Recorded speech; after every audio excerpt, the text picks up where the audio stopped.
Welcome back to DLS news. आइए दोस्तों बात करते हैं आज 8 दिसंबर 2020 दिन मंगलवार हो गया है और जानते हैं फटाफट से देश भर की तमाम बड़ी खबरों को। बहुत सारी महत्वपूर्ण इंपोर्टेंट अपडेट्स हैं, तो बिल्कुल इस वीडियो को एकदम देखते रहिएगा पूरा लास्ट तक, क्योंकि सरकार की तरफ से भी कुछ अपडेट्स हैं। आम आदमी आम नागरिक के लिए जानने वाली कई सारी महत्वपूर्ण खबरें हैं जो कि सेलेक्ट करके हम आपके लिए लेकर आए हैं। सरकार के कुछ बड़े फैसले भी। आज भारत बंद भी आपको पता होगा दोस्तों, तो भारत बंद को लेकर आखिर क्या कुछ माहौल चल रहा है, क्या चीजें बंद रहने वाली इस दौरान और क्या क्या वगैरह वगैरह। आइए फटाफट से नजर डालते हैं आज की 50 बड़ी खबरों पर। अच्छा, सबसे पहले बात ही भारत बंद की अगर करें ना दोस्तों, तो ये बात तो आपको भी पता होगी कि आजकल किसान आंदोलन को लेकर कितना कुछ मसला चल रहा है और वही वजह से तो आज भारत बंद भी है, राइट। ऐसे में दोस्तों भारत बंद को आखिर किन किन संगठनों का समर्थन मिला और इससे आपके रोजमर्रा के जीवन पर क्या असर पड़ेगा। तो दरअसल बात कुछ यूं है कि किसान कानूनों के खिलाफ किसानों के आंदोलन का आज मंगलवार को 13वां दिन है और 13वें दिन आखिरकार किसानों ने भारत बंद का ऐलान किया। 8 दिसंबर को किसानों के भारत बंद के समर्थन में कई गैर राजनीतिक संगठनों ने भी अपना समर्थन दिया। यहाँ तक कि दोस्तों एशिया की सबसे बड़ी आजादपुर सब्जी मंडी ने भी इसका सपोर्ट किया है और दिल्ली में आदमपुर मंडी समेत सभी मंडियों के व्यापारियों ने भी व्यापार बंद करने का निर्णय लिया। इसके अलावा कई सारे ट्रांसपोर्ट के संगठन भी इसमें शामिल हैं और कई राजनीतिक दल भी इसमें शामिल हैं। आखिर केट का इस पर क्या रुख है, तो confederation of all India traders Delhi ने भी कहा कि 8 दिसंबर को देश भर में बाजार एवं ट्रांसपोर्ट खुले रहेंगे। इसके साथ ही ट्रांसपोर्ट सेक्टर में शिखर संगठन all India transport welfare association का कहना कि देश का व्यापार और ट्रांसपोर्ट आज 8 दिसंबर को हो रहे भारत बंद में शामिल नहीं है। यानी कि आपको लगता है कि क्या व्यापारी और ट्रांसपोर्टर्स भारत बंद में शामिल होंगे या नहीं, तो इस पर केट वगैरह का बयान तो आ रहा कि नहीं होंगे। और बाकी दोस्तों आज भारत बंद है, किसानों ने भी वादा किया है कि लोग दफ्तर जा सके, इसलिए चक्का जाम जो है वो सुबह 11 बजे से होगा, मतलब 11 बजे बाद ही होगा। तो अब तक 8 राज्य सरकारें जो वो भारत बंद के सपोर्ट में आई है, क्योंकि किसान भाई लोग चाहते हैं कि तीनों के तीनों कृषि कानून जो है ना वो सरकार वापस ले ले। और किसानों का कहना है कि जो ऑफिस दफ्तर जाते हैं उनके आने जाने में समस्या नहीं हो, इसलिए 11 बजे से लेकर दोपहर 3 बजे तक चक्का जाम किया जाएगा। 8 राज्य सरकारों को जो इसका समर्थन मिला भारत बंद का, उसमें कौन कौन से राज्य शामिल हैं? दिल्ली, पंजाब, राजस्थान, झारखंड, छत्तीसगढ़, तेलंगाना, केरल और महाराष्ट्र। वहीं पश्चिम बंगाल के मुख्यमंत्री ने किसानों की मांगों का समर्थन किया लेकिन भारत बंद को समर्थन नहीं किया। और बाकी किसान भाई लोगों का कहना है कि कर्मचारी रोज की तरह अपने काम पर आ जा सकेंगे, ऑफिस में आ जा सकेंगे, एम्बुलेंस और शादी समारोह में किसी तरह की रुकावट नहीं डाली जाएगी और भारत बंद के दौरान किसी तरह का उपद्रव वगैरह भी नहीं होगा। शांतिपूर्ण माहौल आपको देखने को मिलेगा। ये वाकई में अच्छी बात है। और भी कुछ राज्यों के अनुसार आप देख सकते हैं राजस्थान में इमरजेंसी सेवाएं जारी रहेगी और अनाज मंडियां वगैरह ये बंद रहेगी। इसके अलावा मध्य प्रदेश में कांग्रेस ने बंद को प्रभावी बनाने के निर्देश भी दिए हैं। पंजाब में पेट्रोल पंप भी सुबह 8 बजे से लेकर शाम 5 बजे तक बंद रहेंगे। झारखंड में भी भारत बंद को देखते हुए कई सारी परीक्षाओं को भी टाल दिया गया। DSPMU ने अपनी एग्जाम्स को स्थगित कर दिया। महाराष्ट्र राज्य में संवेदनशील मार्गों पर बसें वगैरह नहीं चलेगी। और बाकी दोस्तों हरियाणा राज्य में भी 3400 पेट्रोल पंप दोपहर बाद 3 बजे तक बंद रहेंगे। उत्तर प्रदेश के व्यापारी संगठनों ने भी बंद के समर्थन का ऐलान नहीं किया। छत्तीसगढ़ रायपुर में विधायक बंद की अगुवाई करेंगे और इस राज्य की सरकारों ने भी भारत बंद का समर्थन नहीं किया, तो उसमें उत्तर प्रदेश भी शामिल है। देखिए जरा आखिर उत्तर प्रदेश के मुख्यमंत्री का क्या कहना है। यूपी के CM ने बड़ा बयान दिया दोस्तों। वो बोले कि किसानों के कंधे पर बंदूक रखकर राजनीतिक दल अराजकता फैला रहे हैं। जी हाँ, केंद्र सरकार के कृषि बिल के विरोध में जहां देश भर के किसान आंदोलन कर रहे हैं ना, इसी बीच कल ही उत्तर प्रदेश के मुख्यमंत्री योगी आदित्यनाथ ने विपक्ष पर प्रदेश और देश में अराजकता फैलाने का आरोप लगाया। तो ये कुछ पॉलिटिकल राजनीतिक बातें भी इसमें चल रही हैं। और इसी बीच दोस्तों खबर ये भी है कि बैंक कर्मी भारत में बंद में शामिल नहीं होंगे, लेकिन फिर भी किसान भाई लोगों के प्रति उन्होंने एकजुटता भी जताई है। और इसके अलावा खबर है कि मंगलवार को भारत में जो महाबंद रहेगा उसमें दोस्तों क्या खुला रहेगा, क्या बंद रहेगा, तो इसी बीच ये भी अपडेट आ रहा है कि ये सेवाएं बंद नहीं होगी। कौन कौन सी? अस्पताल, हॉस्पिटल वगैरह हो गए और मेडिकल्स, जरूरी इमरजेंसी दुकानें वगैरह। और इसके अलावा जरूरी एवं आपात सेवाओं पर रोक नहीं लगेगी। मुंबई में बेस्ट की सेवाएं चलेंगी और बंद का हिस्सा नहीं होगी। वहीं मुंबई पुलिस के PRO का कहना है कि कल के बंद को देखते हुए सुरक्षा और भी ज्यादा कड़ी कर दी गई है। किसी अवांछित घटना को रोकने के लिए पुलिस लगातार गश्त पर रहेगी। उन्होंने लोगों से शांतिपूर्ण प्रदर्शन करने की अपील भी की है। तो ये कुछ माहौल और मसला चल रहा है भारत बंद को लेकर। उम्मीद आपको जानकारी मिली होगी। इसके अलावा भी कुछ अपडेट्स है, मैं आपको बता दूं फटाफट से कि केट और ट्रांसपोर्टर्स ने ये भी कहा दोस्तों कि 8 दिसंबर को दिल्ली समेत देश भर में बाजार और ये चीजें खुली रहेगी, ठीक है ना। इसके अलावा भारत बंद के दौरान अगर कोई जबरन दुकान या कारोबार को बंद कराता है ना, तो फिर वो रडार पर होंगे, उनके प्रति सख्त कार्रवाई भी होगी। ये आखिर बयान कहां से निकल कर आ रहा है, तो मैं आपको बता दूं केंद्रीय गृह मंत्रालय ने भी सभी राज्यों से शांतिपूर्ण भारत बंद के लिए अपील की है। और अगर आज 8 दिसंबर को भारत बंद में कोई लोग हैं जो मतलब आम आदमी की दुकानों को, कारोबार को बंद कराने की कोशिश करते हैं ना जबरन, तो फिर प्रशासन की उन पर खास नजर होगी। और ऐसे लोगों के लिए प्रशासन ने खासी तैयारी भी कर ली है और तमाम राज्यों ने पुलिस को इससे जुड़े गाइडलाइंस और निर्देश भी जारी कर दिए। यानी कि दोस्तों कोई भी जबरदस्ती इसमें नहीं करा सकता। अगर आपकी मर्जी है, मान लीजिए आप दुकान चलाते हैं और आप नहीं चाहते हो कि भारत बंद में आप भी शामिल हो, तो बिल्कुल आप अपनी दुकान खोल सकते हो। कोई भी जबरदस्ती आपकी दुकान बंद नहीं करा सकता, है ना। तो ये वाकई में भारत बंद में इस बार सरकार ने ये बहुत ही अच्छा नया नियम रखा है। अच्छा, इसके अलावा भी दोस्तों कल ही कृषि मंत्री नरेंद्र सिंह तोमर से हरियाणा के किसानों का प्रतिनिधिमंडल मिला था और कृषि कानूनों पर समर्थन भी दिया। देखिए जरा, नए कृषि कानूनों का किसान भाई लोग भले ही जबरदस्त विरोध कर रहे हो, लेकिन कल ही हरियाणा के किसानों के एक प्रतिनिधिमंडल ने केंद्रीय कृषि मंत्री नरेंद्र सिंह तोमर से मुलाकात की और उन्हें नए कृषि कानूनों का समर्थन किया। देखिए जरा, किसानों के इस निर्णय को काफी महत्वपूर्ण माना जा रहा है। मतलब कि किसान भाई लोग खुद भी यही कह रहे हैं कुछ कि भाई ये कृषि कानून जो ये अच्छे हैं, किसानों की भलाई के लिए हैं, और इधर कुछ किसान भाई लोग जो इसका विरोध भी कर रहे हैं। तो ये कुछ माहौल और मसला चल रहा है। अभी इस पर आपकी क्या राय है, आप मुझे नीचे कमेंट करके बताइएगा जरूर। आपको क्या लगता है दोस्तों कि सरकार ने जो किसानों के लिए जो कृषि कानून वगैरह बनाए हैं वो आपको क्या कितने किस एंगल में सही लगते हैं और क्या आपको गलत लगते हैं, आप मुझे नीचे कमेंट करके जरूर बताएगा। इस पर मैं कोई बयानबाजी नहीं देने वाला हूं, क्योंकि आप मुझे फिर राजनीति से जोड़कर देखने लगोगे। मैं बिल्कुल फ्रीडमली एक भारत का आम नागरिक होने के नाते आपसे ये चीज पूछ रहा हूँ, समझ रहे हो ना। चलिए बात करें फिलहाल अपन अगले अपडेट में, जहाँ खबरों को देखिए जरा कि प्रधानमंत्री नरेंद्र मोदी आज इंडिया मोबाइल कांग्रेस को भी संबोधित करेंगे और कार्यक्रम में मुकेश अंबानी भी शामिल होंगे। जी हाँ, पीएम मोदी आज ही मंगलवार 8 दिसंबर को सुबह 11:15 बजे virtual India mobile Congress IMC को संबोधित करेंगे। IMC 2020 का आयोजन दूरसंचार विभाग, भारत सरकार और cellular operators association of India द्वारा किया जा रहा है। यह 8 से 10 दिसंबर 2020 तक आयोजित किया जाएगा और इस कार्यक्रम में भारत के अरबपति मुकेश अंबानी भी शामिल होने जा रहे हैं। दूरसंचार उद्योग के इस कार्यक्रम के चौथे संस्करण का आयोजन कोरोना वायरस महामारी के कारण पहली बार वीडियो कॉन्फ्रेंसिंग के जरिए किया जाएगा। कार्यक्रम 3 दिनों तक चलेगा। देखते हैं दोस्तों कि आखिर मोबाइल कॉन्फ्रेंस वगैरह में, मतलब एक जो मोबाइल कांग्रेस वगैरह जो है ना, इसके संबोधन में आखिर सरकार की तरफ से क्या कुछ बातें और बातचीत चर्चाएं देखने को मिलती हैं, मैं आपको बताऊंगा। और फिलहाल देखिए आप अगली खबर, भारत के लिए एक अच्छा अपडेट है। एक अनुमान देखिए, साल 2025 तक 120 से लेकर 160 अरब डॉलर तक पहुंच जाएगा सालाना FDI। निवेशकों की टॉप 3 चॉइस जगहों में भारत भी शुमार हो जाएगा। मतलब जो इन्वेस्टर्स है ना, उनके टॉप 3 जो पसंदीदा निवेश की जगहें हैं उसमें भारत भी शामिल होने जा रहा है। अच्छी बात है। सरकार की तरफ से किए गए आर्थिक सुधार और आत्मनिर्भर भारत कार्यक्रम का असर विदेशी निवेशकों पर भी दिखने लगा है। जी हाँ, वैश्विक निवेशक अब भारत को अपने निवेश के लिए उम्दा जगह मान रहे हैं, यानी अच्छी जगह मान रहे हैं। 34% विदेशी निवेशक भारत को निवेश के लिए टॉप 3 जगहों में से एक मानते हैं और ये वाकई में प्रत्यक्ष विदेशी निवेश यानी कि FDI जो है ना, फॉरेन डायरेक्ट इन्वेस्टमेंट, इसके मामलों में विश्व स्तर पर भारत को लेकर जो माहौल बन रहा है वो वाकई में साल 2025 तक और भी ज्यादा 120 से लेकर 160 अरब डॉलर तक पहुंच जाएगा, जो कि सकल घरेलू उत्पाद यानी कि भारत की GDP का 3 से 4% हिस्सा होगा। ये खुलासा खुद औद्योगिक संगठन CII और EVI की FDI पर जारी सर्वे की रिपोर्ट में निकल कर आ रहा। चाहे जो कुछ भी हो दोस्तों, एटलीस्ट हमारे भारत के लिए बड़े ही गौरव की बात है, राइट, कि भारत दुनिया के ग्लोबल लेवल पर उस जगह पर पहुंचने जा रहा जहां दुनिया के टॉप 3 देश शामिल हैं। तो it's grateful for our all Indians. अगर आप एक सच्चे भारतीय नागरिक हिंदुस्तानी होने के नाते दिल से इस वीडियो पर एक लाइक तो बनता यार। इस बात पर तो मैं एक लाइक लूंगा, बिल्कुल इस वीडियो पर अभी का भी लाइक कर दीजिए। और अपन सीधा आगे बढ़ते हैं अगली खबर पे, जहां देखिए दोस्तों,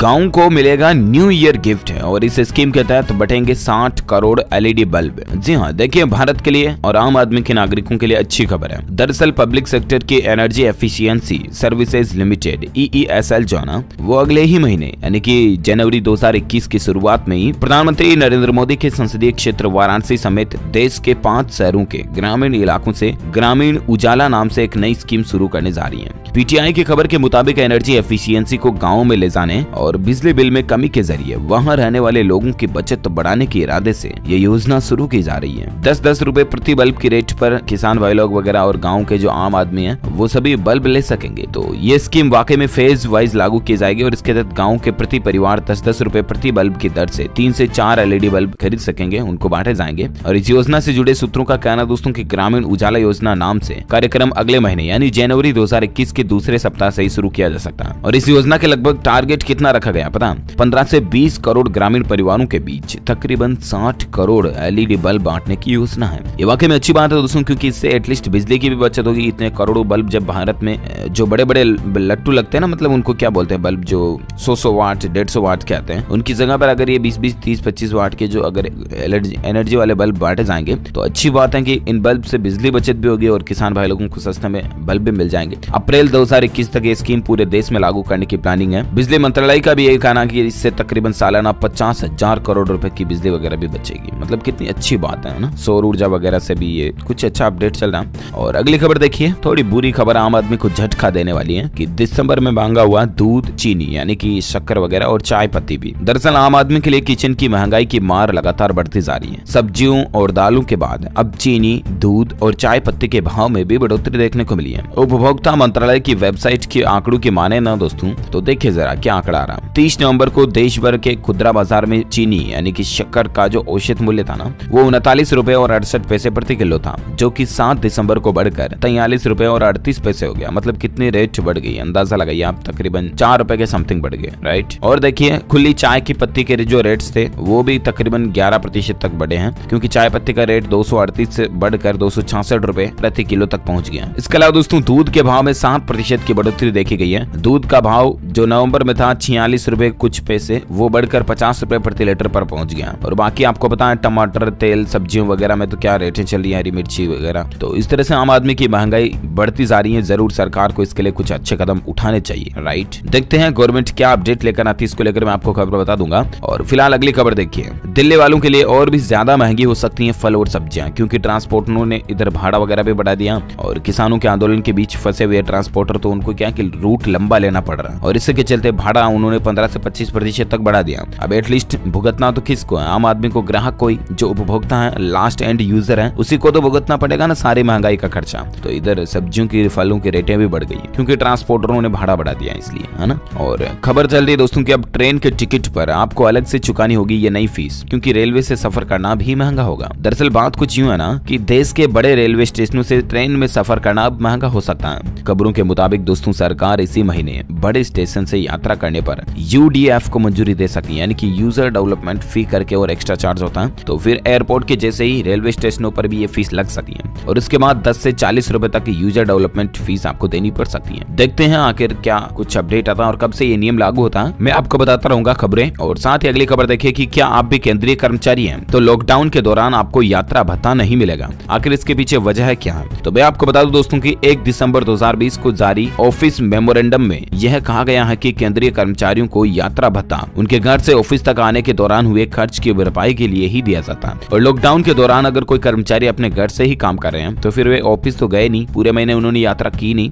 तो फिर वो यात्रा भत्ता पाने के हकदार नहीं है। इन टर्म्स ऑफ सिंपल ये समझिए आप कि लॉकडाउन के दौरान जो केंद्रीय कर्मचारी घर से ही काम कर रहे थे ना, उनको TA यानी कि ट्रेवलिंग अलाउंस नहीं मिलेगा, ठीक है ना। ये सरकार का फैसला और इसको लेकर गाइडलाइंस भी जारी की जा चुकी है। चलिए साथ ही अगली खबर देखिए, राममय होगा छत्तीसगढ़। मुख्यमंत्री भूपेश सरकार गठन की दूसरी वर्षगांठ भगवान राम को करेंगे समर्पित। जी हाँ, अच्छी खबर देखिए जरा, कांग्रेस पार्टी की छत्तीसगढ़ सरकार इस वक्त पूरी तरह राममय होती नजर आ रही है। प्रदेश में सरकार गठन की दूसरी वर्षगांठ भी भगवान राम को समर्पित करने की तैयारी में है। पूरा आयोजन माता कौशल्या की जन्मभूमि चंदखुरी में करने की तैयारी है और जाहिर सी बात है इस दौरान राम नाम की भी जय घोष होगी। तो कांग्रेस वालों के तरफ से ऐसा देखना वाकई में अच्छा लगता है ना। और अगली खबर देखिए दोस्तों, ICICI बैंक ग्राहकों के लिए अच्छी खबर है। बैंक आई मोबाइल पे करके एक नई ऐप लेकर आया जिसके जरिए आपका बैंकिंग कामकाज आसानी से हो जाएगा। वैसे iBooz वगैरह और कुछ ऐप्स हैं ICICI की जो ऑलरेडी चलती हैं, लेकिन आपको अलग अलग ऐप्स यूज करनी पड़ती है। तो इसके लिए अब ICICI बैंक आई मोबाइल पे करके लेकर आया जिसके जरिए आप पे टू कॉन्टेक्ट का इस्तेमाल भी कर पाओगे, यानी कि आपके एक तो फोन बुक में कॉन्टेक्ट की जो UPI ID वगैरह है उन पर भी डायरेक्ट पेमेंट कर पाओगे, ठीक है ना, फोन पे, पेटीएम, भीम ऐप की तरह। और इसके अलावा आई मोबाइल पे पर आपको आपके saving account, current account, credit card, यात्रा कार्ड वगैरह सभी की चीजें एक ही ऐप में देखने को मिल जाएगी। कुल मिलाकर के all in one banking service आपको इस ऐप में मिल जाएगी। तो ये वाकई में अच्छी बात है ICICI बैंक की तरफ से। और चलिए बात करें अगली खबर में, तो एक नया नियम लागू होने जा रहा नए साल से। देखिए जरा GST को लेकर, है ना। 1 जनवरी 2021 से कारोबारियों को साल भर में सिर्फ 4 GSTR 3B रिटर्न फॉर्म भरने पड़ेंगे। अभी 12 फॉर्म भरने होते हैं। जी हाँ, कारोबारियों के लिए काफी अच्छी राहत की बात भी है, क्योंकि दोस्तों 1 जनवरी 2021 से जितने भी कारोबारी है ना, उनको साल भर में सिर्फ 4 ही GSTR 3B रिटर्न फॉर्म भरने पड़ेंगे। और GST रिटर्न फाइलिंग प्रक्रिया को इजी, सरल, आसान बनाने के लिए सरकार ने quarterly filing of return with monthly payment QRMP योजना लागू की है। राजस्व विभाग के एक सूत्र ने बताया दोस्तों की योजना के दायरे में करीब 94 लाख करदाता आएंगे, जो GST के कुल टैक्स आधार का तकरीबन 92% होगा। तो ये एटलीस्ट व्यापारियों के कारोबारियों के लिए अच्छी बात है। और चलिए बात करें अगले अपडेट में आज के मौसम समाचार को लेकर क्या कुछ खबर चल रही है। तो देखिए जरा, संपूर्ण भारत का अगले 24 घंटों के दौरान आज 8 दिसंबर का मौसम पूर्वानुमान ये कहता है कि तमिलनाडु, केरल और आंध्र प्रदेश के दक्षिण तटीय इलाकों पर गरज के साथ कुछ बारिश के माहौल देखने को मिल सकता है। और बाकी दोस्तों जम्मू कश्मीर, गिलगित बाल्टिस्तान, मुजफ्फराबाद, लद्दाख और हिमाचल प्रदेश के कुछ हिस्सों में हल्की से मध्यम बारिश और हिमपात होने की भी संभावना है। उत्तराखंड के भी 1-2 स्थानों पर बारिश देखने को मिल सकती है। Okay, that's weather news. और आइए अब नजर डालते दोस्तों सोना, चांदी और पेट्रोल डीजल के क्या रेट चल रहे हैं। तो पेट्रोल डीजल की बात करें तो अभी भी नहीं थम रहा पेट्रोल डीजल का भाव। कई जगहों पर 90 रुपए प्रति लीटर के पार भी पहुंच गया। आज ही दोस्तों पेट्रोल के दामों में 30 पैसे प्रति लीटर और डीजल के रेट में 26 पैसे प्रति लीटर की बढ़ोतरी देखी गई। वहीं पेट्रोल डीजल की बढ़ते रेटों पर पेट्रोलियम मंत्री धर्मेंद्र प्रधान का भी बयान निकल कर आ रहा। उन्होंने कहा कि अमेरिका के राष्ट्रपति चुनावों और कुछ दूसरे देशों के अंदरूनी समस्याओं की वजह से अंतर्राष्ट्रीय बाजार में कच्चे तेल के दामों में बढ़ोतरी हो रही है और यही वजह है कि पेट्रोल डीजल की रेटें भी बढ़ रही है। वैसे अभी दोस्तों महानगरों में दिल्ली, कोलकाता, मुंबई, चेन्नई वगैरह में पेट्रोल और डीजल की रेट लिस्ट क्या चल रही है तो आप स्क्रीन पर देख सकते हैं। और वहीं बात करें सराफा बाजार में सोने चांदी के रेट को लेकर, है ना, तो गोल्ड के दामों में गिरावट देखी गई और चांदी में 700 से ज्यादा की कमी आई है। आखिर नए रेट अभी क्या चल रहे हैं तो मैं आपको बता दूं दोस्तों, सोने की नई कीमतों की बात करें तो सोने में 104 रुपए प्रति 10 ग्राम की गिरावट आई। ठीक है, उसके बाद अभी सोने का रेट चल रहा है 48,703 रुपए प्रति 10 ग्राम। वहीं चांदी की बात करें तो चांदी में 736 रुपए प्रति किलो की गिरावट के बाद अभी चांदी का रेट चल रहा है 62,621 रुपए प्रति किलोग्राम। ओके, ये रहे gold and silver price today news update. और वहीं बात करें दोस्तों कोरोना से संबंधित कुछ अपडेट और खबरों में, तो देखिए जरा, एक तो कोरोना के खिलाफ ब्रिटेन में आज से टीकाकरण अभियान भी शुरू होने जा रहा है। मैंने आपको बताया भी था पहले कि मंगलवार से फाइजर बायोएनटेक कंपनी जो है ना, वो ब्रिटेन में वैक्सीनेशन की प्रक्रिया शुरू करने जा रही है। और अब देखते हैं दोस्तों कि आखिर आज के बाद मान लो आज वैक्सीनेशन होता है तो एक सप्ताह बाद क्या कुछ अपडेट देखने को मिलता है हमें ब्रिटेन में, कोरोना आंकड़ों में कमी आती है या बढ़ोतरी होती है या क्या इस वैक्सीन के साइड इफेक्ट वगैरह देखने को मिलते हैं। जो कोई भी खबर आएगी ना मैं आपको बताऊंगा जरूर। वैसे हम सभी की भगवान से ही दुआ है कि वैक्सीन अच्छे से काम कर जाए, कोई साइड इफेक्ट वगैरह ना हो तो ज्यादा बेहतर है। और इसके अलावा आंध्र प्रदेश राज्य में दोस्तों एक रहस्यमय बीमारी फैल रही है, इसका अभी तक पता भी नहीं चल सका और अब केंद्र सरकार चिकित्सा के विशेषज्ञों की टीम भी यहाँ पर भेज रही है। और इतना ही नहीं दोस्तों, आंध्र प्रदेश में फैल रही इस बीमारी की वजह से एक व्यक्ति की जान जाने की भी खबर है, जबकि करीब 350 लोग बीमार भी हो गए। और ऐसे में केंद्रीय स्वास्थ्य मंत्रालय की ओर से बयान जारी करके बताया गया कि टीम मंगलवार को आंध्र प्रदेश पहुंच जाएगी। और देखते हैं आज यहाँ पर रिसर्च में और क्या चीज नहीं देखने को मिले। जो कोई भी अपडेट आ गया मैं आपको बता दूंगा। और वैसे भारत में आज के ताजा कोरोना आंकड़ों की अगर बात करें ना तो एक अच्छी खबर ये दोस्तों कि पिछले 24 घंटों के दौरान बढ़ोतरी काफी कम रही है, लगभग 26,000 ही मामले बढ़े हैं। और उसके बाद भारत में कुल संक्रमितों की संख्या जो है ना वो पहुंच चुकी है दोस्तों 97,03,000, जिसमें से 3,82,000 एक्टिव केस चल रहे हैं यानी कि सक्रिय हैं जिनका अभी इलाज चल रहा है। वहीं 91,77,000 से भी ज्यादा मरीज ठीक हो चुके हैं। इस वायरस के कारण दोस्तों भारत में मरने वालों की कुल संख्या का आंकड़ा 1,40,000 से भी ज्यादा पहुंच गया। तो ये रहा भारत में आज का ताजा कोविड डेटा, राइट। और आइए नजर डालते हैं अब कुछ और खबरों में, जहां खेल समाचार से संबंधित एक कोरोना अपडेट आप देख पा रहे बुरी खबर है। इंग्लैंड की टीम के 2 सदस्य कोरोना पॉजिटिव हुए हैं और ऐसे में साउथ अफ्रीका का जो दौरा था उसको भी रद्द कर दिया गया। इंग्लैंड दल में 2 संभावित कोविड-19 पॉजिटिव आने के बाद उनका दक्षिण अफ्रीका दौरा आखिरकार रद्द हो गया। दोनों टीमों के बीच पहला वनडे मैच भी रद्द कर दिया गया। और वहीं खेल समाचार को लेकर और एक अपडेट ये भी है दोस्तों कि मैक्सवेल के खिलाफ हुए ऑस्ट्रेलियाई दिग्गज आईसीसी से लगाई शॉट पर प्रतिबंध लगाने की मांग, तो ये भी कुछ माहौल चल रहा है। और इसी बीच खेल समाचार को लेकर और एक खबर ये कि धोनी से आगे निकले कोहली। इंग्लैंड और ऑस्ट्रेलिया समेत SENA देशों में भी T20 सीरीज जीतने वाले अकेले कप्तान बन चुके हैं विराट। ये देखिए जरा, अलग अलग स्कोर के अकॉर्डिंग खिलाड़ियों को अलग अलग रैंक मिली है। और आइए अब नजर डालते हैं देश से जुड़ी कुछ और बड़ी खबरों में, जहां अपडेट देखिए भारत ने चीन को तगड़ा झटका दिया। जनवरी से लेकर नवंबर में 2020 में बीजिंग से आयात घटाकर निर्यात बढ़ा दिया। लद्दाख सीमा को लेकर छिड़े विवाद में भारतीय सैनिकों के शहीद होने के बाद भारत ने चीन के खिलाफ एक के बाद एक कई सख्त कदम उठाए। आपको पता होगा कई सारे ऐप्स बैन कर दिए और भी कई सारे तरीके से चीन को झटका लगा। व्यापारियों ने भी इस बार दिवाली पर भी चीन को तकरीबन 40,000 करोड़ रुपए का झटका दिया था। तो इसी बीच अब सरकार जो है ना दोस्तों आयात निर्यात में भी चीन को झटका दे रही है। तो ये अच्छी बात है, कुल मिलाकर के भुगतना ही चाहिए चीन को ये चीजें। और अगली खबर देखिए, एक अच्छी खबर है, खुशखबरी है। इंडिगो वापस करेगी रद्द उड़ानों का पैसा। पैसा 31 जनवरी तक खाते में हो जाएगा क्रेडिट। दरअसल दोस्तों इंडिगो कंपनी की तरफ से एक बयान निकल कर आ रहा, क्योंकि देश भर में जो कोरोना वायरस की महामारी और लॉकडाउन के बीच जिन यात्रियों के टिकट के पैसे फंस गए थे ना इंडिगो कंपनी में, उन यात्रियों को कंपनी का कहना है कि 31 जनवरी 2021 तक आपको आपके पैसे वापस मिल जाएंगे। क्योंकि इतने दिन कंपनी का ये कहना दोस्तों की केस वगैरह के कुछ प्रॉब्लम्स चल रही, लॉकडाउन के चलते फ्लाइट्स वगैरह तो रद्द हो गई थी, तो इसीलिए काम धंधे नहीं चल रहे, तो पैसा कहां से दें, कंपनी ये कर रही है। और अगली खबर देखिए जरा, हालांकि आपको पैसे मिल जाएंगे आपके, ठीक है ना। और अगली खबर देखिए, यात्रियों को इन 120 स्टेशनों पर अच्छा ये तो बता दी ना मैंने। चलिए बात करें अगले अपडेट में, तो देखिए जरा, कोरोना के दौरान 6 महीने तक चाइनीज लोगों ने खूब खाया भारतीय गुड़। जी हाँ, ये देखिए दोस्तों एक राज की बात देखने को मिल रही है। कोरोना और लॉकडाउन के दौरान अपने शरीर की इम्यूनिटी बढ़ाने पर जो जमकर चर्चाएं हुई आपको पता होगा, जिसमें काढ़ा वगैरह पीने की भी सलाह दी गई, तो कभी मेवा और दूसरी चीजें खाकर इम्यूनिटी बढ़ाने की सलाह दी गई थी, राइट। इसी दौरान अब ये खुलासा निकल कर आ रहा है कि हमारे पड़ोसी देश चीन ने भारत से गुड़ खरीद कर खूब गुड़ खाया था। अप्रैल सितंबर 2020 तक चीन ने जब जैसे मौका मिला खूब गुड़ मंगवाया। गुजरात, महाराष्ट्र, तेलंगाना से चीन को गुड़ भेजा गया और साल 2019 के मुकाबले इस साल चीन ने कई गुना मात्रा में गुड़ खरीदा। जरा सोचिए आप। इसीलिए तो कहने का मतलब ये कि हम तो भारतीय हैं, हमारे यहाँ पर तो गन्ना वगैरह की खेती होती है, खूब गुड़ अपने देश में बन रहा है, अपने राज्य में बन रहा है, अपने लोकल एरियाज में भी खूब गुड़ बनाया जा रहा है, राइट। तो आप भी बिल्कुल खूब गुड़ खाएं, अपनी शरीर को मजबूत बनाए रखें, इम्यूनिटी वगैरह को, और गुड़ का काढ़ा वगैरह भी बनाकर पिए, तो ये अच्छा है कुल मिलाकर के, है ना। और अगली खबर देखिए, पंजाब नेशनल बैंक के अगर आप ग्राहक है तो आपके लिए एक अच्छी खबर है। अगर आपका डेबिट कार्ड वगैरह खो जाता है ना, तो अब आप आसानी से 3 स्टेप्स को यूज करके अपना काम बना सकते हैं, क्योंकि पंजाब नेशनल बैंक अपने ग्राहकों के लिए एक नई ऐप जिसका नाम है PNB One करके लेकर आया, जिसके जरिए आप सभी बैंकिंग सर्विसेज का फायदा घर बैठे उठा सकते हैं। जिस तरह से ICICI वालों के लिए भी मैंने आपको बताया था ना क्या iBoost पे करके, तो उसी तरह से PNB वालों के लिए PNB One करके नई ऐप लॉन्च की गई है। ये देखिए आप, पंजाब नेशनल बैंक की तरफ से ट्वीट करके भी बात की जानकारी दी गई है। और चलिए बात करें अगली खबर में, जहां अपडेट देखिए। बस दोस्तों अपडेट क्या, आज की खबरें ये खत्म होती हैं। इसके साथ ही अगर आपको ये वीडियो अच्छा लगा तो इसे लाइक कीजिए, शेयर भी कीजिए, और हाँ आप मुझे नीचे कमेंट करके जरूर बताएगा कि दोस्तों क्या भारत बंद के दौरान आपके राज्य में भी दुकानें वगैरह बंद हैं या नहीं। आप मुझे कमेंट करके यस अथवा नो बताइए, और इस वीडियो को लाइक करना, ज्यादा से ज्यादा लाइक करके अपने दोस्तों के साथ फेसबुक और व्हाट्सएप पर शेयर भी करना। और हाँ, अगर आप DLS न्यूज चैनल पर पहली बार आए हैं ना, तो चैनल को सब्सक्राइब करके बेल आइकॉन जरूर दबा देना, ताकि आपको रोजाना की ताजा अपडेट्स तुरंत आपके मोबाइल पर मिलते रहेंगे। Thank you, take care, good bye, Jai Hind, जय भारत, वंदे मातरम।